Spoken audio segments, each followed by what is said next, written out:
Vous avez donc maintenant tous les outils en main pour réaliser vos prévisions financières. C'est la 5e étape. Elle rebute souvent le candidat à la levée de fonds car elle comporte un volet technique de comptabilité et de finance. N'hésitez pas à solliciter l'aide de votre consultant ou de votre expert comptable, surtout si vous avez travaillé ensemble sur le développement stratégique. Quelques points fondamentaux à avoir en tête. Les documents à présenter sont le compte de résultats prévisionnel sur 3 ou 5 ans, le plan d'investissement, le plan de financement sur 3 à 5 ans lui aussi, le budget de trésorerie mensuel sur les 12 prochains mois. On se pose souvent la question de savoir combien d'années doivent être portées sur le BP. La réponse est simple. La durée du BP dépend de votre business model et du degré d'avancement de votre projet. En règle générale, il est d'usage de présenter un plan à 3 ans.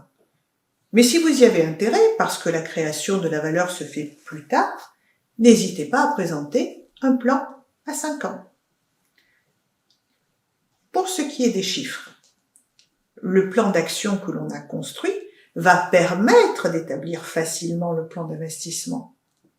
Pour le compte de résultat, les frais de personnel devraient eux aussi découler facilement du plan d'action, ainsi que les charges marketing et commerciales. Certains frais fixes ne poseront pas trop de problèmes non plus. Reste l'exercice le plus difficile, qui est celui de déterminer la cadence de la progression des ventes et celle de la marge brute associée. Et là, il faut être un peu astucieux. Il faut construire son document prévisionnel de telle sorte que nous puissions changer les hypothèses autant de fois que nécessaire pour sentir, il n'y a pas d'autre mot, où se trouve le point d'équilibre avec lequel on se sent le plus confortable compte tenu des incertitudes et des risques que l'on sait devoir prendre en compte et que l'on a identifiés en amont. En ce qui concerne le plan de financement, on se concentrera sur le besoin en fonds de roulement. Il faut le modéliser en concordance avec le business model. Mais attention, on a toujours tendance à idéaliser une situation. N'oublions pas que les clients se font souvent prier pour payer et que les fournisseurs font peu de crédit aux nouveaux entrants. Pour les producteurs, attention au niveau des stocks, leur écoulement moins rapide que prévu a un impact direct sur les besoins de trésorerie. Autre point d'attention, les business models qui sont confrontés à une activité saisonnière. Il faut alors bien connaître le point bas de l'activité et son impact sur la consommation de trésorerie. Une fois ce BFR bien appréhendé, le budget d'investissement connu et la marge brute d'autofinancement déterminée par le compte de résultats prévisionnel, tout est prêt pour construire le plan de financement.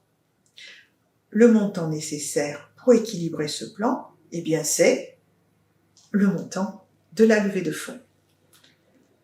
Il arrive souvent que le montant qui se déduit de tout ce travail paraisse irréaliste ou non souhaité.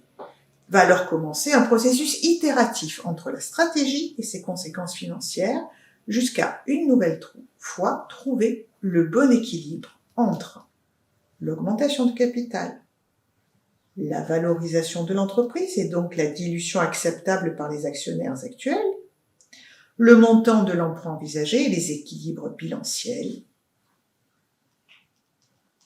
Pour apprécier la dilution des actionnaires actuels, la valorisation de l'entreprise est un passage obligé.